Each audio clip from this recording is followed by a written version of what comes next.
Era un día como cualquier otro cuando contraté a una mujer para que limpiara la casa mientras toda mi familia estaba fuera. Una hora después me llamó y susurró: «Señor, ¿hay alguien más en la casa?». Me quedé helado. «No, ¿por qué lo preguntas?». «Hay un hombre en el segundo piso». Empecé a temblar. «Sal de ahí ahora mismo». Llamé a la policía y corrí de vuelta a casa. Me alegra que estés aquí. Si estás viendo este video, dale like, suscríbete a Historias de Ancianos y cuéntame en los comentarios desde dónde estás escuchando mi historia de misterio.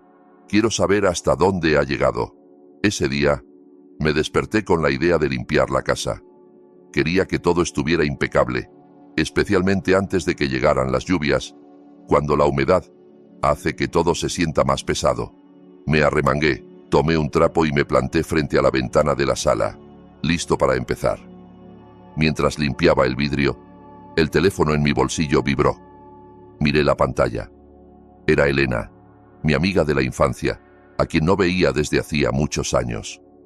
Su voz alegre llenó la línea, contándome que pasaba por el pueblo solo por un día y quería invitarme a un café. Sentí que el corazón se me calentaba al oír su voz familiar. Elena y yo compartíamos tantos recuerdos. Corríamos por los campos, nos desvelábamos hablando de sueños. ¿Cómo podía negarme? Pero pensando en todo lo que tenía que limpiar, dudé un momento. No podía dejar la casa así. Entonces recordé a Carolina, la chica que vivía al final de la calle. Tenía poco más de 20 años. Era menuda, amable y necesitaba trabajo extra para pagar sus estudios. La llamé y aceptó de inmediato, con gratitud. Le di instrucciones precisas: limpiar la biblioteca, fregar las escaleras del segundo piso y, sobre todo, tener cuidado con los estantes viejos de mi esposa Estefania, donde el polvo se acumulaba. Le dejé una llave de repuesto y le pedí que cerrara bien al terminar. Me fui al café del jardín donde Elena me esperaba. Nos sentamos bajo un gran árbol. Ella me contó de su vida en la ciudad, de sus hijos ya adultos, y yo le hablé de Estefania, su trabajo como escritora en el periódico, y de mis días tranquilos, aunque a veces vacíos. Reímos recordando viejos tiempos. En medio de la charla, mi teléfono sonó de nuevo. Vi el número. Era Carolina. Sonreí, pensando que llamaba para decir que había terminado. Pero al contestar, no oí su voz tímida habitual. En cambio, escuché una respiración agitada, como si contuviera el pánico. «Señor Emilio», susurró, con la voz temblorosa hasta el punto de ser apenas audible.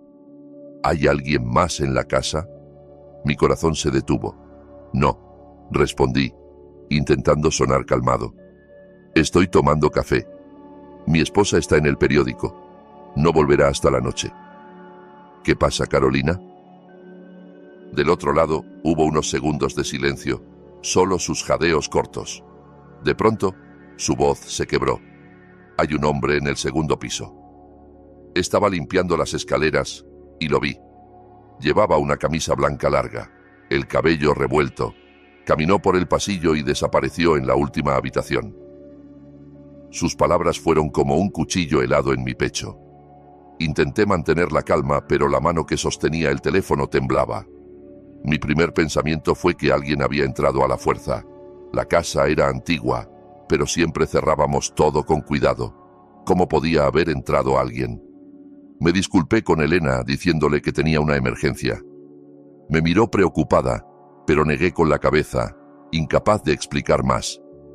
Le dije a Carolina por teléfono: «Carolina, sal ahora mismo, cierra la puerta y espera afuera. Ya voy en camino». Llamé a la policía mientras conducía, con la voz ahogada por la ansiedad. Expliqué que había un intruso en la casa intentando dar detalles, aunque mi mente era un torbellino.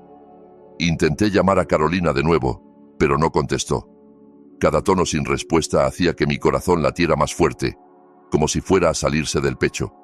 Imaginaba lo peor, que algo le había pasado, que el intruso la había atacado. Ese día, las calles del pueblo parecieron interminables, aunque pisaba el acelerador a fondo. Al llegar a casa, el auto de la policía ya estaba estacionado frente a la puerta. Carolina estaba sentada en el escalón, acurrucada, con el rostro pálido y los ojos muy abiertos por el miedo. Corrí hacia ella, la abracé y pregunté ansioso: ¿Estás bien? ¿Viste algo más? Carolina solo negó con la cabeza, con los labios apretados como si no pudiera pronunciar una palabra. Dos policías, uno de mediana edad con mirada seria y otro más joven, salieron de la casa. Dijeron que habían revisado cada rincón, cada habitación, cada armario, bajo las camas, incluso el cobertizo del patio trasero. No había nadie, no había señales de entrada forzada. Todas las puertas y ventanas estaban cerradas, sin un rasguño ni huellas extrañas. Suspiré aliviado, pero la sensación de inquietud no me abandonaba. Carolina, aún temblando, dijo: «Lo juro, señor Emilio, lo vi. No parecía real, era como una sombra. No soy lo bastante valiente para subir al segundo piso otra vez». Le di una palmada en el hombro para consolarla, pero dentro de mí crecía una duda. Esta casa tenía más de 70 años. Había pertenecido a la familia de Estefania antes de que nos mudáramos. Las paredes de piedra, las puertas de madera que crujían, los rincones oscuros. Siempre me habían hecho sentir que ocultaban algo. ¿Pero un hombre? No podía imaginarlo. Justo entonces, oí el auto de Estefania llegar por el camino de grava. Bajó, con el rostro sorprendido, al ver el auto de la policía y a mí junto a Carolina. La tomé del brazo y le conté rápidamente lo sucedido. Esperaba que se preocupara como yo, que quisiera averiguar qué pasaba, pero Estefania solo sonrió levemente, una sonrisa que rara vez veía. Se acercó a Carolina, le dio una palmada en el hombro y dijo en voz suave, casi burlona: «Probablemente estabas cansada y confundiste un reflejo con una sombra. Nuestra casa es vieja, tiene muchos rincones que juegan trucos con los ojos». Carolina bajó la mirada sin decir nada más. La observé, con el corazón hundido. Sabía que no era una chica dada a fantasías. Era trabajadora, honesta. No tenía motivo para inventar algo así. Pero la mirada de Estefania, su calma, empezó a hacerme dudar de mí mismo. Tal vez tuviera razón. Me disculpé con la policía por haberlos hecho venir. Una vergüenza amarga me subió al pecho. Le pagué a Carolina, le dije que descansara y prometí llamarla si la necesitaba. 3 meses después me jubilé oficialmente. Ya no más mañanas apresuradas para ir al trabajo, ni reuniones interminables, ni días compitiendo contra plazos. La vieja casa en mi tranquilo pueblo se convirtió en mi mundo, pero el cambio de ritmo me quitó el sueño. Cada noche me desvelaba, mirando el techo, escuchando el tic-tac del reloj en la oscuridad. En esas noches, empecé a notar sonidos extraños provenientes del ático. Al principio eran ruidos leves, como si algo pequeño cayera accidentalmente al suelo. Me convencí de que era el viento colándose por las ventanas viejas, o la madera crujiendo con el clima. Pero poco a poco, los sonidos se volvieron más claros, más definidos. Oía algo como una silla arrastrada por el piso, lenta y pesada. Luego pasos, ligeros pero constantes, como si alguien paseara de un lado a otro. A veces, incluso el susurro de papeles, como si alguien pasara las páginas de un libro en silencio. Se lo conté a Estefania una mañana, durante el desayuno en la cocina. Intenté mantener la voz calmada, pero no podía disimular la inquietud. «Cariño, últimamente oigo ruidos en el ático. No es el viento. Suena como si alguien estuviera ahí arriba». Estefania bostezó sin levantar la vista del periódico. Respondió distraída: «Serán ratas, Emilio. Nuestro ático es viejo, lleno de trastos. Es un paraíso para los ratones. Mañana compro trampas, las pongo y listo». Al día siguiente, como prometió, trajo a casa unas trampas grandes de metal, de las que suenan con un chasquido fuerte al cerrarse. Las colocó al pie de las escaleras que llevaban al ático, justo bajo la puerta de madera vieja. «Ahí está», dijo, sacudiéndose las manos. «Ahora puedes dormir tranquilo, amor». Extrañamente, los ruidos desaparecieron por completo después de eso. No más pasos, ni sillas arrastradas, ni papeles susurrantes. Suspiré aliviado, convenciéndome de que Estefania tenía razón. Tal vez solo eran ratones y me había preocupado en vano. Pero entonces empezaron otras cosas extrañas, imposibles de ignorar. Una tarde, compré un trozo de chorizo picante en el mercado local. Mi favorito por su sabor intenso. Estefania, en cambio, nunca lo toleraba, ni siquiera lo probaba. Lo envolví con cuidado en papel y lo guardé en el refrigerador, planeando disfrutarlo el fin de semana. A la mañana siguiente, al abrir la puerta, me quedé helado. Faltaba un pedazo grande. El corte era irregular, como si alguien lo hubiera rebanado a prisa. Le pregunté a Estefania, que leía el periódico en la sala: ¿tomaste algo del chorizo del refrigerador? Levantó la vista, frunciendo el ceño como si la pregunta fuera absurda. Ayer me dio por probar algo picante, así que corté un poco, respondió distraída. Estaba bueno, de hecho. Me quedé allí, inmóvil, sin saber qué decir. Estefania nunca había soportado el picante. Se quejaba incluso cuando cocinaba algo con mucho condimento. Pero no quise discutir, así que asentí y me fui, con una duda clavada en el pecho. Unos días después, el chorizo desapareció por completo. Busqué en el refrigerador, revisé la basura, pero no encontré rastro. Esta vez, no le pregunté nada a Estefania. Una sensación incómoda, como una piedra fría, empezó a asentarse en mí, hasta que un sábado por la tarde, Estefania y yo fuimos a una ciudad cercana a visitar a viejos amigos. Salimos temprano por la mañana y volvimos tarde por la noche. Al entrar, la casa estaba en silencio como siempre. Subí al baño del segundo piso para lavarme la cara y quitarme el cansancio del día, pero al entrar sentí algo frío y húmedo. El piso estaba empapado. El agua se filtraba entre mis zapatos, helada. El suelo estaba completamente mojado, como si alguien acabara de ducharse. Miré alrededor y vi gotas deslizándose aún por las paredes de la tina, brillando bajo la luz. Mi corazón latía con fuerza. Nadie había estado en casa todo el día. ¿Cómo era posible? Llamé a Estefania con la voz temblorosa. Ven aquí, por favor. El baño está empapado, como si alguien se hubiera duchado hace poco.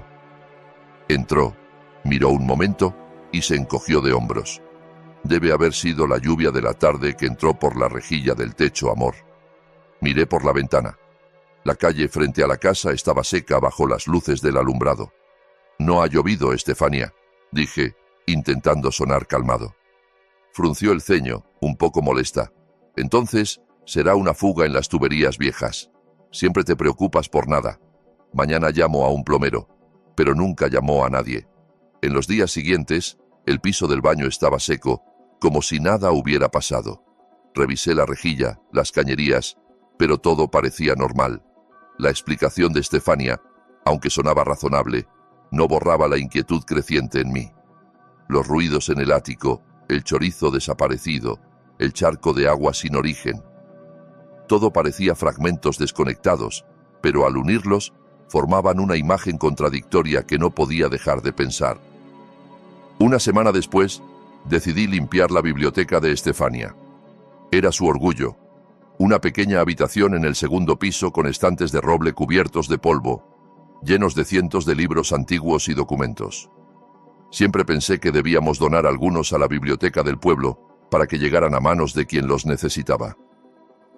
Ese día, me planté en medio de la habitación y empecé a ordenar los libros en el escritorio de Estefania. Había pilas de borradores, notas y papeles apilados caóticamente, como si nunca hubiera pretendido organizarlos. Al levantar una pila pesada, la mano me tembló y todos los papeles cayeron al suelo. El sonido del papel chocando contra el piso rompió el silencio de la habitación y me hizo saltar. Me agaché a recogerlos, y justo entonces un pequeño cajón de madera, que había estado atascado por años, se abrió con un clic seco. Dudé un momento y miré dentro. Allí, bajo una pila de borradores amarillentos, había un pequeño cuaderno de tapa dura, de cuero marrón oscuro con las esquinas desgastadas. Parecía antiguo. No parecía de Estefania. Ella siempre prefería cosas modernas y pulcras, computadoras, plumas y papel blanco inmaculado. Ese cuaderno, con su cubierta de cuero ajado y un cordón suelto, parecía de otra época. Con una mezcla de curiosidad y temor, lo tomé. Mis manos temblaban un poco al abrir la primera página. Dentro había páginas llenas de una caligrafía suave, elegante, claramente de hombre. Oye, leyendo por encima. Eran esquemas de historias, descripciones de personajes, ideas de tramas. Había un fragmento sobre un pequeño pueblo en la ladera de una montaña, donde un hombre vivía solo, esperando a alguien que nunca regresaría. Otro mencionaba un secreto enterrado, con detalles que me erizaron la piel. Esas ideas, aunque diferentes, tenían un aire similar a las tramas de las novelas más famosas de Estefania, las que la hicieron célebre. Mi corazón latía con fuerza, la garganta seca. No podía ser coincidencia. Conocía bien a Estefania. Odiaba escribir a mano. Siempre decía que era lento y desordenado, una pérdida de tiempo. Todo lo que hacía, desde borradores de novelas hasta listas de compras, lo tecleaba en la computadora. Recordaba una vez que le pedí que anotara la dirección de un restaurante. En lugar de tomar la pluma a su lado, encendió la computadora para escribirlo. Entonces, ¿de quién era ese cuaderno? ¿De un colaborador secreto? ¿De un admirador que se lo había regalado? Me senté en la silla, con el cuaderno pesado en las manos. Una parte de mí quería mostrárselo a Estefania en cuanto volviera, oír su explicación. Pero dudé. La conocía demasiado bien.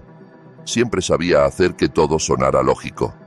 Sonreiría, diría que era un regalo de un lector o una idea antigua de cuando probó escribir a mano, y yo, como tantas veces, asentiría y dejaría que todo se hundiera en el silencio. Pero no esta vez, no lo dejaría pasar. Con cuidado, volví a guardar el cuaderno en el cajón y lo empujé hasta el fondo, como si temiera que desapareciera si no lo mantenía oculto. Esa noche, volví a desvelarme.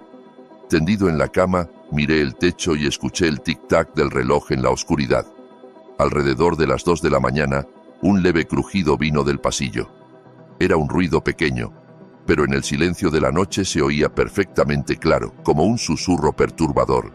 Me incorporé de golpe, con el corazón acelerado. No sé por qué, pero pensé inmediatamente en la pequeña puerta que llevaba al ático, la que Estefania y yo casi nunca abríamos. Me levanté con cuidado, sin encender la luz, temeroso de que la claridad rompiera la verdad que estaba a punto de descubrir. La tenue luz de la luna entraba por la ventana, suficiente para ver una rendija. La puerta del ático estaba entreabierta. Una corriente fría y húmeda bajaba, trayendo olor a papel viejo y encierro. Me quedé inmóvil, con los pies pegados al suelo. El miedo mezclado con curiosidad me paralizaba. Volví a la habitación y sacudí suavemente el hombro de mi esposa. «Estefania, despierta. La puerta del ático está abierta». Estefania gruñó medio dormida y se levantó molesta. Se puso las pantuflas y caminó delante de mí por el pasillo, sin decir palabra. Pero al llegar, la puerta estaba cerrada, con el pestillo en su lugar, como si nadie la hubiera tocado. La miré fijamente buscando alguna señal, un rasguño, una grieta, nada. Estefania se volvió hacia mí con expresión de cansancio y decepción. «Emilio», dijo en voz grave y fatigada, «estás muy tenso últimamente. No duermes bien, por eso ves cosas que no hay. Vuelve a la cama, anda». Me acompañó de regreso. Me tendí, pero mantuve los ojos abiertos, fijos en el techo. Por primera vez, empecé a dudar de mí mismo. ¿Y si realmente lo había imaginado todo? En los días siguientes al hallazgo del cuaderno misterioso, intenté mantener todo normal, aunque por dentro me consumía la inquietud. Empecé a observar cada movimiento de Estefania, cada mirada, cada palabra. Últimamente había adoptado un nuevo hábito que solo aumentaba mis sospechas. Alrededor de las 10 de la noche, cuando yo ya estaba en la cama con un libro en las manos, listo para dormir, ella decía que necesitaba seguir trabajando en la biblioteca. «Necesito concentrarme un poco, Emilio», decía en voz suave pero firme. «El manuscrito está en una parte difícil. Duérmete tú primero». Asentía, sonriendo. Pero cada vez que la puerta de la biblioteca se cerraba, sentía que una distancia invisible crecía entre nosotros. Una noche, me desperté con sed. El reloj de la mesa marcaba casi la 1 de la mañana y el segundero parecía contar algo en la oscuridad. Extendí la mano para tocar a Estefania, pero la cama estaba vacía. Las sábanas frías, como si nunca hubiera estado allí. Mi corazón dio un vuelco. Una ola de ansiedad me invadió. ¿Dónde estaba? Me puse una bata delgada y salí al pasillo pensando que tal vez se había dormido en el escritorio, como otras veces cuando la presión de los editores la agotaba. Caminé por el pasillo oscuro. La tenue luz de la sala proyectaba sombras extrañas en las paredes. Empujé la puerta de la biblioteca, pero la habitación estaba vacía. La pantalla de la computadora oscura, la silla perfectamente colocada bajo el escritorio como si nadie hubiera estado. Llamé en voz baja. «Estefania». Mi voz resonó en el silencio, pero no hubo respuesta. Bajé a la cocina, pensando que quizás había ido por agua, pero también estaba vacía. Solo la luz de la luna entraba por la ventana, haciendo que las sombras de los platos en los estantes parecieran fantasmas. Empecé a recorrer la casa, llamándola con la voz cada vez más temblorosa. Mi corazón latía como si presintiera que estaba a punto de enfrentar algo. Al pasar por las escaleras que llevaban al segundo piso, oí un paso muy suave, casi imperceptible si no prestabas atención. Miré hacia arriba y en la penumbra del pasillo vi una silueta bajando lentamente.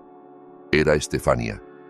Iba descalza, caminando con cuidado, como si no quisiera hacer el menor ruido. En la mano llevaba un plato de porcelana, de los que usábamos para cenas de fin de semana. Al verme allí parado, sus ojos se abrieron por la sorpresa. Un velo de conmoción cruzó su rostro. El plato se le resbaló de las manos, golpeó el piso de piedra con un clangor agudo y se rompió en pedazos. Ese sonido rasgó el silencio de la noche, sobresaltándome, y di un paso atrás. Miré los fragmentos, confuso. El plato estaba vacío, limpio, sin migajas ni grasa, como si lo hubieran lavado con cuidado. Eso solo aumentaba mi confusión. Levanté la vista hacia Estefania y pregunté con voz temblorosa: «¿Qué hacías arriba a esta hora?» «Pensé que estabas en tu oficina». Se agachó y empezó a recoger los pedazos con movimientos lentos, como si ganara tiempo para pensar una respuesta. Evitaba mi mirada y dijo en tono forzado: «Me atasqué con el final del libro. El editor no deja de presionarme, ya sabes. Necesitaba un lugar tranquilo, así que subí un rato. Me dio hambre y llevé algo de comer. Me quedé allí, observándola recoger los fragmentos, incapaz de creerle del todo. Me arrodillé para ayudarla. Cuando nuestros dedos se rozaron en el piso frío, sentí un escalofrío de distancia. La mano que antes me consolaba, ahora me helaba la piel. Sabía que estaba bajo mucha presión del editor. Las llamadas constantes del señor Ramos la tenían al límite. Tal vez, me dije, solo necesitaba espacio para escribir. Tal vez estaba exagerando. A la mañana siguiente, la casa se sentía pesada, como si una nube invisible flotara sobre nosotros. Me desperté cansado, con la cabeza llena de preguntas sin respuesta. Estefania, evitando mis ojos, se levantó más temprano de lo usual. La oí preparar café en silencio, el tintineo suave de la porcelana, pero sin el habitual buenos días. Se encerró en la biblioteca, cerrando la puerta con firmeza, y supe que no quería interrupciones. Me quedé en el pasillo mirando esa puerta de madera, con el corazón pesado. Alrededor del mediodía, Estefania salió vestida con un traje gris y llevando una maleta pequeña. Se detuvo en la sala donde yo estaba sentado con una taza de té frío. «Necesito alejarme unos días», dijo en voz plana, sin emoción. «Tal vez vaya al norte un tiempo. Necesito un cambio de escenario para inspirarme». Levanté la vista, sorprendido. Estefania nunca se iba sin aviso. Siempre planeaba todo con antelación. Me consultaba el itinerario. «¿Por qué tan de repente?», pregunté, intentando sonar calmado aunque el corazón me latía fuerte. No me miró directamente. Sus ojos fijos en la ventana donde la luz del sol filtraba a través del vidrio polvoriento. «Se me ocurrió de pronto», respondió en tono monocorde. «Cuídate mientras no esté». Pero justo antes de salir por la puerta se volvió de golpe y puso las manos en mis hombros. Su agarre fue más fuerte de lo usual, lo que me hizo saltar. «Emilio», dijo en tono bajo y serio, «mientras no esté, no invites a nadie. ¿Me oyes? Sobre todo, a nadie del periódico. Si el señor Ramos, mi editor, viene a buscarme, dile que salí de viaje y no sabes cuándo vuelvo». Asentí, pero una sensación de inquietud creció en mí. Sus palabras no sonaban como una simple advertencia. Parecían una orden, una alerta. Estefania llevaba unas 2 horas fuera cuando sonó el timbre. Miré por la mirilla y vi al señor Ramos, el editor de Estefania, con una asistente joven. Ambos parecían impacientes. Dudé un momento, con la mano en el picaporte, sintiendo que el pecho se me apretaba. Las palabras de Estefania resonaban en mi cabeza, pero no podía quedarme allí sin abrir. Respiré hondo, abrí la puerta y forcé una sonrisa. El señor Ramos no esperó invitación. Entró directo a la sala con expresión molesta. «Señor Emilio», dijo con dureza, «sé que Estefania está en casa. Deje de cubrirla. Necesitamos el manuscrito con urgencia. El plazo venció hace 2 semanas». Manteniendo la calma, repetí exactamente lo que Estefania me había dicho. «Lo siento, señor Ramos, pero Estefania salió esta mañana a buscar inspiración. No sé cuándo regresará». El señor Ramos soltó una risa irónica que me heló la sangre. Señaló hacia la casa de los Vargas, nuestros vecinos del frente. «No me mienta más», dijo cortante. «El señor Vargas me dijo que ve la luz del ático encendida todas las noches hasta tarde. Si Estefania trabaja tanto, debería tener el manuscrito listo, no esconderse así». La asistente joven, una chica de mirada amable, intervino. «Señor, solo queremos ayudar. Si la señora Estefania tiene bloqueo de escritora, que nos lo diga, podemos apoyarla». Su tono era suave, pero ya no podía concentrarme. Las palabras de Ramos me golpearon fuerte. La luz del ático. Yo nunca la había notado. Casi nunca subíamos allí. Estaba lleno de cajas viejas y telarañas. ¿Por qué estaría encendida? ¿Y por qué el señor Vargas decía que la veía todas las noches? Mi corazón se detuvo. Intenté mantener la compostura mientras los acompañaba a la puerta, prometiendo avisar a Estefania en cuanto supiera de ella. Pero al cerrar, me apoyé en ella, temblando. Mi mente giraba. Los fragmentos dispersos empezaban a encajar. Los ruidos en el ático, el chorizo desaparecido, el charco en el baño, el cuaderno misterioso, el plato vacío y ahora la luz. Todo apuntaba al mismo lugar, el ático, ese espacio olvidado que no había visitado en años. Ya no sentía miedo.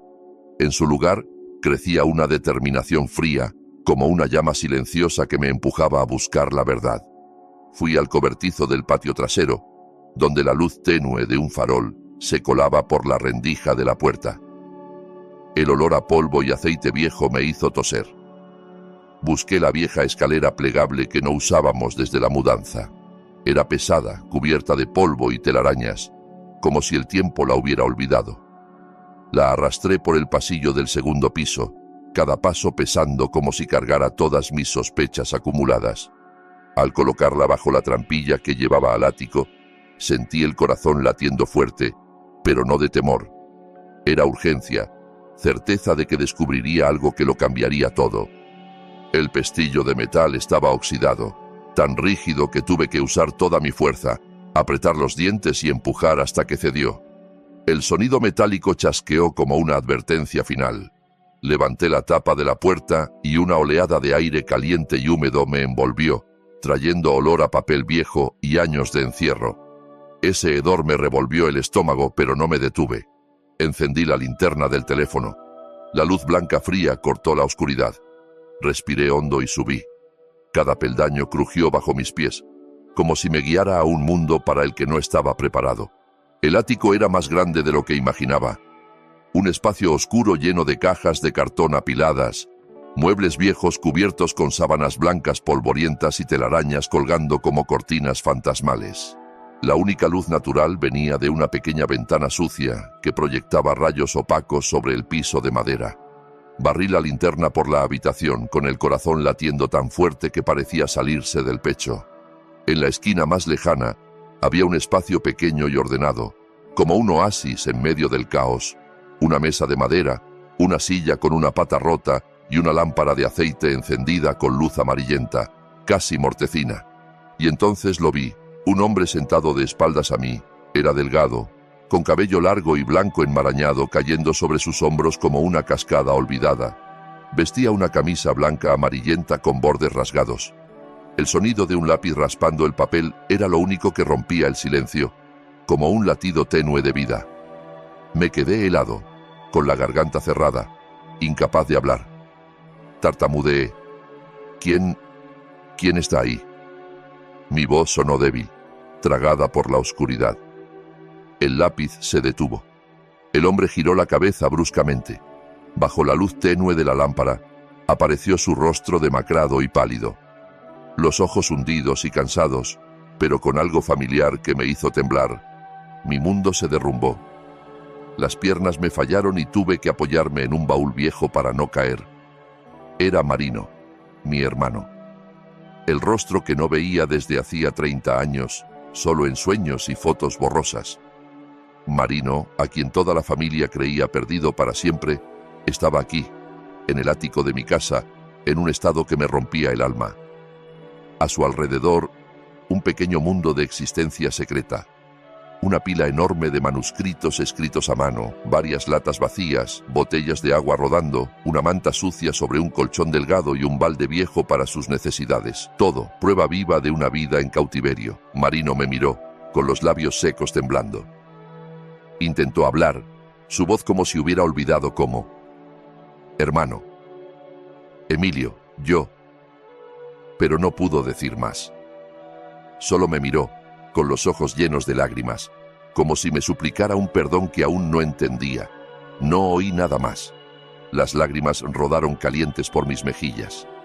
Caminé hacia él como sonámbulo, con las piernas temblorosas y la cabeza girando. Marino, mi hermano, a quien había llorado hasta secar el alma pensando que lo había perdido para siempre, ahora estaba aquí, vivo como un fantasma en mi propio hogar. Lo tomé del brazo delgado, sintiendo cada hueso frágil bajo la piel. «Baja», dije entre sollozos con la voz quebrada. «Baja ahora, Marino». Lo ayudé a ponerse de pie. Una tormenta de emociones rugía en mí. Alegría por encontrarlo, dolor por verlo así, y miedo por las preguntas que gritaban en mi cabeza. ¿Por qué estaba aquí? ¿Quién le había hecho esto? ¿Y Estefania? ¿Qué tenía que ver con todo? Lo bajé por las escaleras. Cada paso de él era inestable, como si sus piernas no recordaran cómo dejar esa oscuridad. La luz de la casa iluminó su rostro, destacando sus facciones hundidas y sus ojos entrecerrados, desacostumbrados al brillo. Parecía una criatura de las sombras viendo el sol por primera vez. Y eso me partió el corazón. Marino, mi hermano, que una vez brillaba tanto en nuestro pueblo, ahora era solo una sombra frágil. Lo llevé a la sala. Lo senté con cuidado en el sillón más cómodo, donde la luz suave de una lámpara caía sobre él como una caricia. Corrí a la cocina, llené un vaso de agua fría y con manos temblorosas se lo llevé. Marino intentó sostenerlo, pero sus manos temblaban tanto que el agua se derramó. Me arrodillé, sostuve el vaso y lo ayudé a beber sorbo a sorbo. Las lágrimas ardían en mis ojos, pero las contuve. No quería que me viera débil. Él necesitaba que fuera fuerte, al menos por ahora. Después de unos sorbos, Marino empezó a llorar. No era un llanto suave, era un grito silencioso, como si todo el dolor reprimido de años estallara de una vez. Se derrumbó en mi hombro. Su cuerpo delgado temblaba, y yo solo lo abracé fuerte, sintiendo cada vértebra a través de la ropa. No le pregunté nada. Me quedé allí en silencio, dejándolo llorar, permitiendo que las lágrimas lavaran algo del peso que había cargado tanto tiempo. Cuando Marino por fin se calmó, empezó a hablar en voz quebrada, apenas un susurro. «Hermano Emilio», murmuró, mirando al suelo, incapaz de sostener mi mirada. «Nunca pensé verte de nuevo, sobre todo no así». Le tomé la mano apretándola suavemente, tratando de darle algo de calor. «Dime, Marino», dije, con voz firme pero tierna. «¿Qué pasó? ¿Por qué estás aquí?» Entonces comenzó a contarme. Cada palabra era un puñal. Me habló de esa noche fatal, 30 años atrás, cuando su vida se desmoronó. Ricardo, su jefe en el periódico, lo había invitado a su apartamento para hablar de trabajo. Marino, joven e ingenuo, le creyó, pero al llegar, Ricardo estaba ebrio. Su mirada ya no era de jefe, sino de depredador.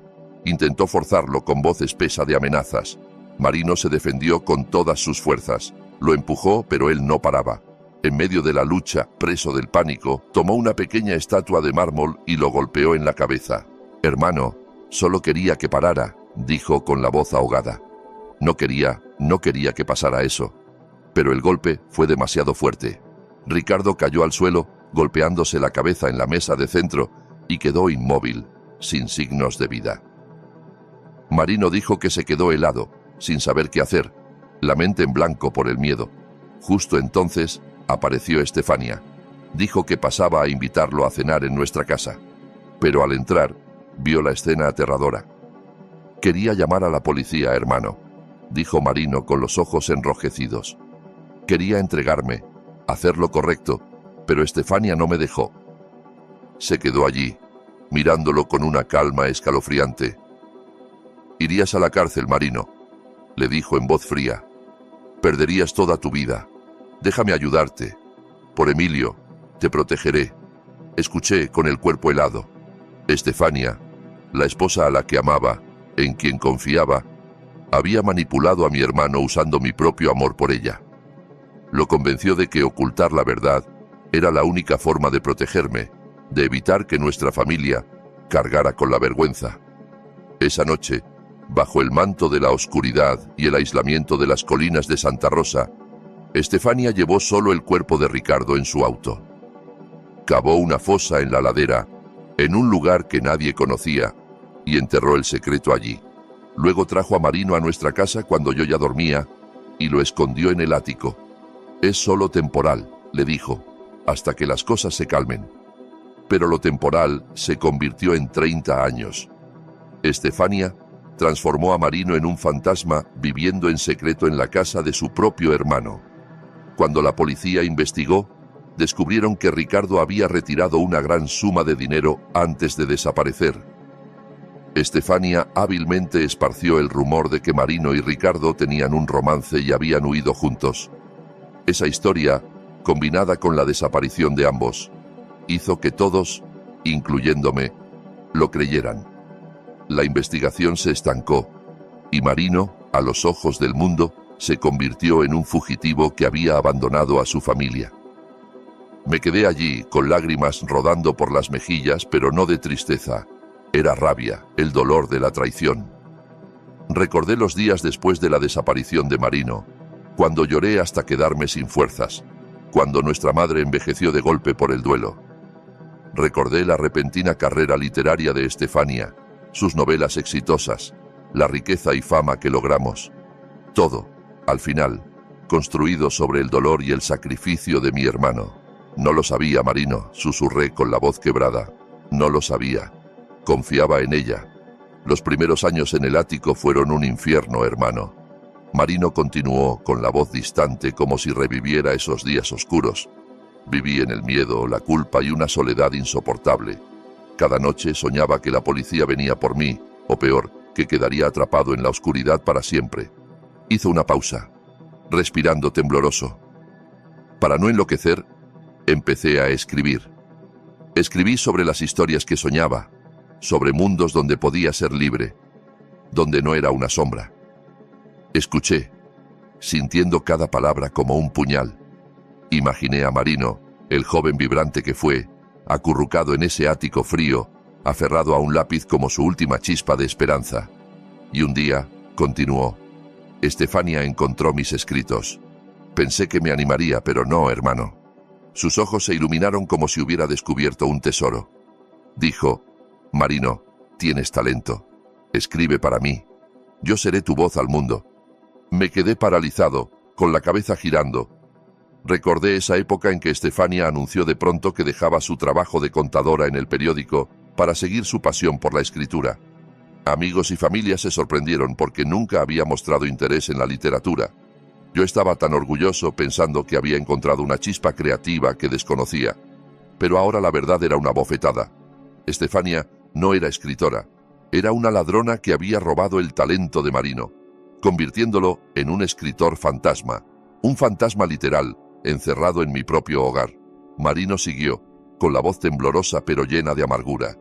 Muchas veces quise parar, entregarme a la policía.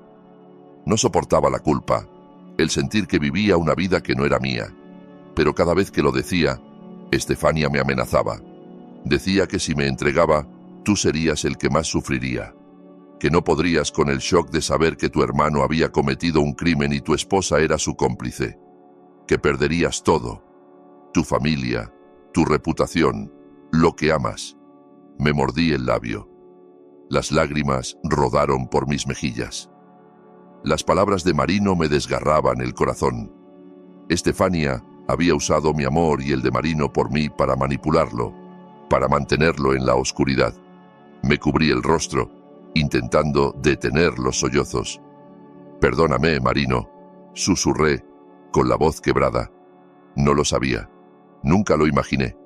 Pero Marino negó con la cabeza, tomó mis manos y sus dedos delgados apretaron los míos con fuerza, como si intentara sacarme del dolor. «No te disculpes, hermano», dijo. Yo también me dejé manipular. Tenía miedo. Pensé que hacer lo que decía era la única forma de protegerte. Dijo que vivir en secreto se había vuelto cada vez más difícil, sobre todo desde que me jubilé y pasaba más tiempo en casa. Antes, como salía temprano y volvía tarde y me acostaba justo después de cenar para descansar, nunca lo notaba. Por eso tenía que ducharse rápido cuando salíamos, dijo, bajando la mirada. Por eso robaba comida del refrigerador por las noches. Intentaba no dejar rastro, pero a veces era torpe, como el charco en el baño o el pedazo de chorizo que compraste. De pronto recordé todos esos detalles extraños, señales que había elegido ignorar. Ahora todo encajaba, pero de una forma demasiado dolorosa para aceptar. Pensé en las novelas de Estefania, que había leído y admirado. Siempre me pregunté por qué el escenario parecía tan antiguo, tan nostálgico, como si el tiempo se hubiera detenido décadas atrás. Los personajes no usaban celulares, no había internet, escribían cartas, esperaban en vano como almas perdidas. Ahora entendía, no era un estilo literario, era porque el mundo de Marino realmente se había detenido 30 años antes. Estaba atrapado en el pasado, solo podía escribir sobre lo que conocía.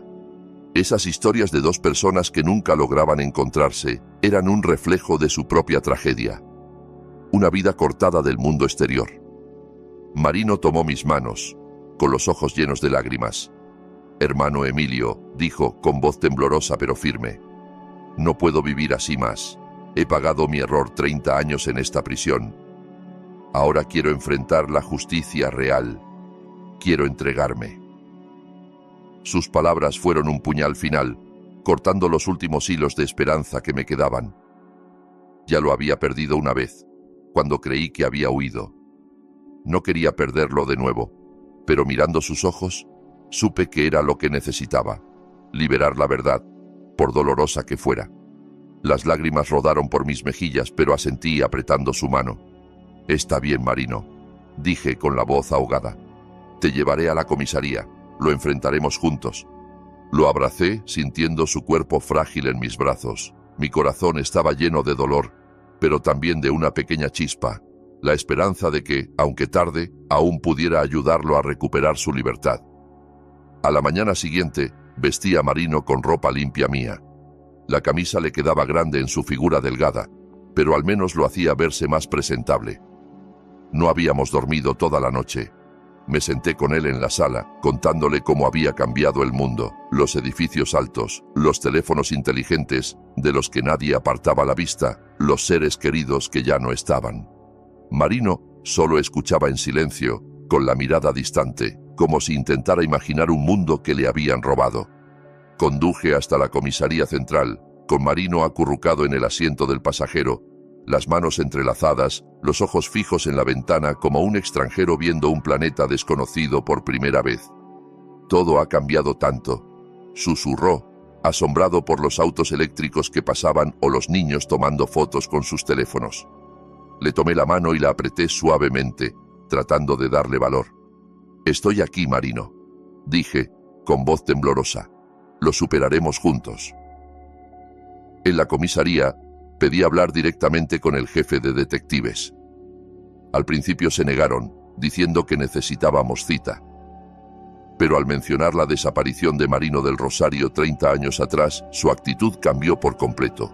Un oficial nos llevó a una sala de interrogatorios, una habitación pequeña con paredes grises y una mesa metálica fría. Con mi ayuda, Marino empezó a contar su historia. Su voz era clara y calmada, como si hubiera ensayado esas palabras 1000 veces en su mente. Habló de esa noche fatal, de Ricardo, del golpe accidental que le quitó la vida y de cómo Estefania lo escondió en el ático, convirtiéndolo en un fantasma por 3 décadas. Los policías escucharon incrédulos. Uno tomaba notas sin parar, mientras otro hablaba por radio en tono urgente. La confesión de Marino sacudió toda la comisaría. Los archivos del caso se reabrieron de inmediato. Un equipo de investigación fue enviado a mi casa para registrar el ático y recolectar evidencia de la vida oculta de Marino. Los manuscritos, las latas de comida, la manta sucia. Otro grupo, siguiendo las indicaciones precisas de Marino, partió hacia las colinas de Santa Rosa. Tras unas horas de búsqueda, encontraron restos humanos enterrados bajo un árbol viejo en lo profundo del bosque. El análisis preliminar de ADN confirmó que pertenecían a Ricardo, el hombre que todos creían había huido con él. La orden de arresto contra Estefania se emitió ese mismo día.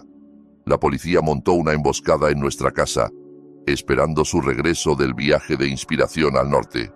No estuve allí, pero luego el señor Vargas, nuestro vecino, me contó que Estefania no opuso resistencia cuando la esposaron en la puerta.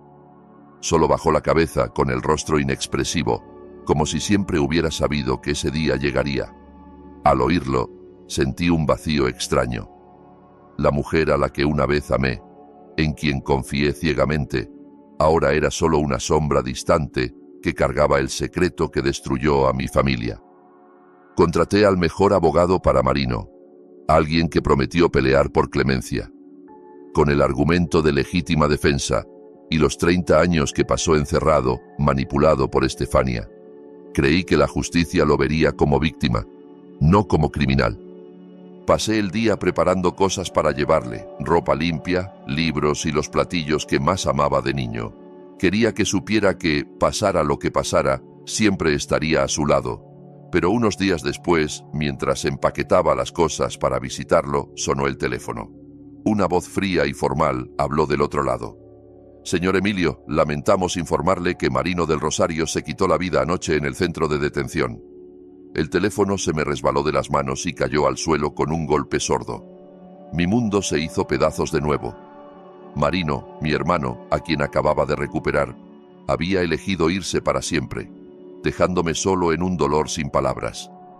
Había dicho la verdad, había enfrentado su pasado, pero tal vez no podía soportar otro juicio o las miradas de un mundo implacable. El oficial dijo que Marino había dejado una carta para mí. Me la entregaron esa tarde. La sostuve con manos temblorosas, mirando su caligrafía suave y familiar, la misma que vi en el cuaderno del ático. Pero ahora era una escritura torpe, inestable, como si hubiera usado sus últimas fuerzas para escribirla. Abrí la carta y las lágrimas cayeron antes de leer la primera línea. «Querido hermano Emilio», escribió, «cuando leas esto, por fin seré verdaderamente libre. Por 30 años escribí para sobrevivir, para no desaparecer, pero nunca pude hacerlo con mi propio nombre. Viví como un fantasma, y ahora es hora de que ese fantasma se desvanezca. No me arrepiento de decir la verdad, fue lo único correcto que hice. No estés triste, piénsalo como el final de mi historia de vida. El manuscrito final está aún en el ático, dentro de una caja de madera bajo la mesa. Es la única obra que escribí sobre mí mismo. Si puedes, haz que lleve mi nombre, Marino del Rosario».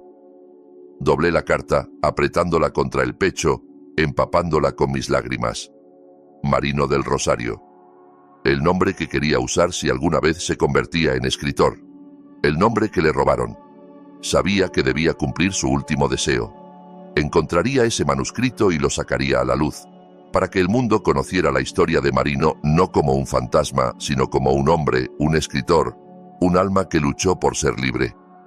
El juicio de Estefania se llevó a cabo unos meses después, convirtiéndose en un escándalo que sacudió al país entero. La prensa lo llamó el escándalo de la escritora y el fantasma en el ático.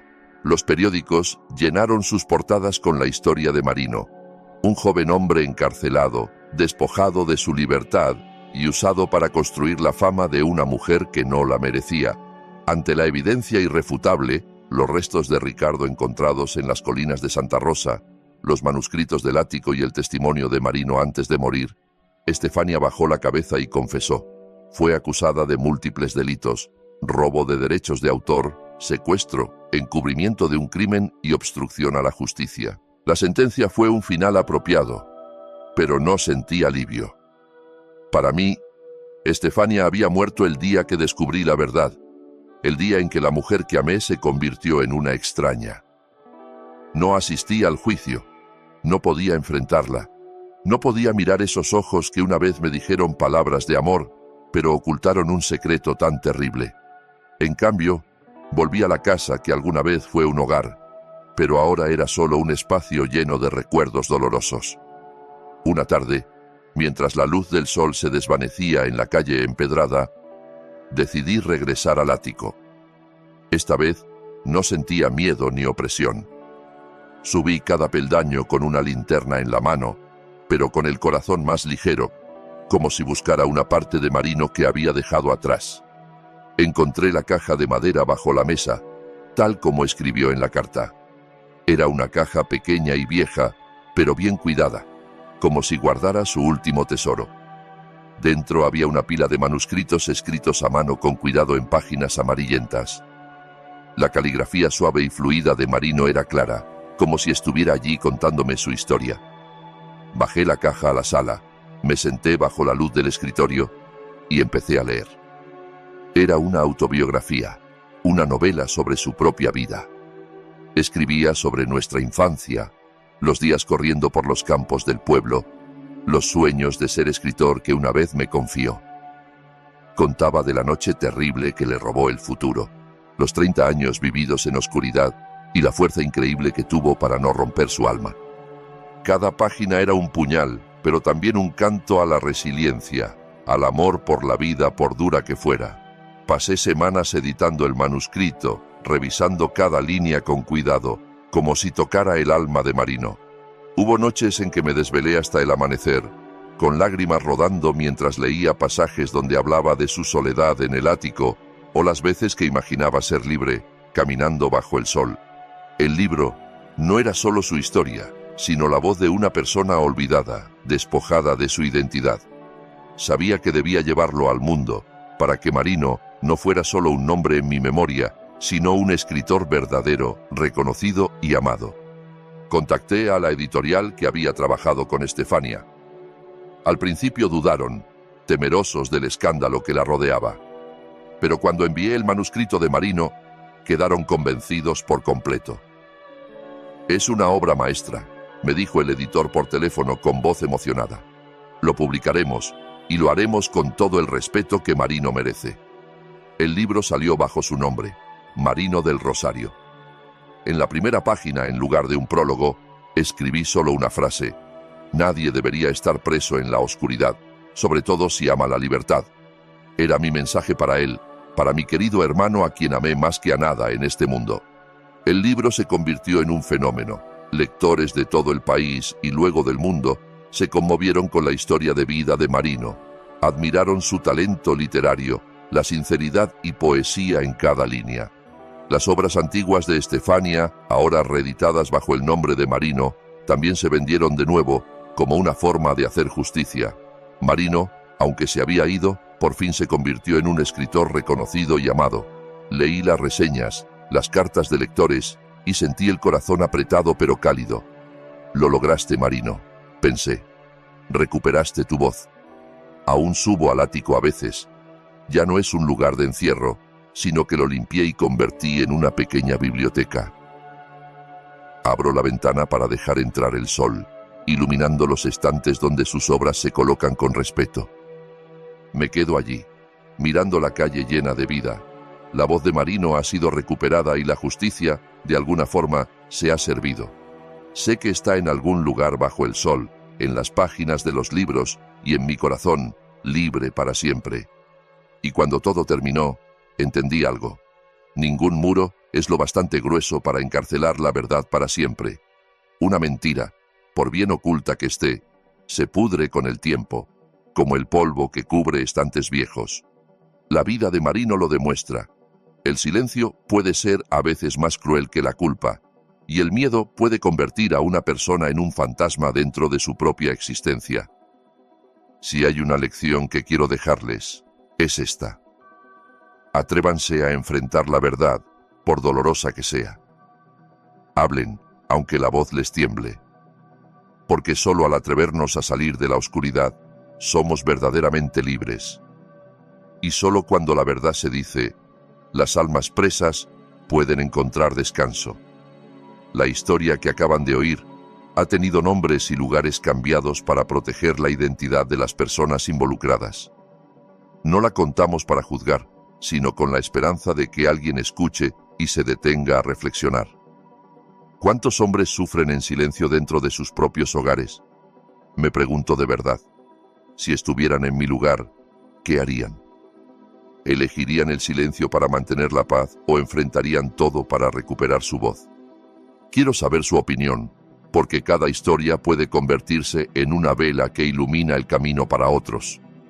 Dios siempre bendice, y estoy seguro de que el coraje nos llevará a días mejores. Por ahora, en la pantalla final, dejaré 2 de las historias más queridas del canal. Estoy seguro de que les sorprenderán. Gracias por quedarse conmigo hasta este momento.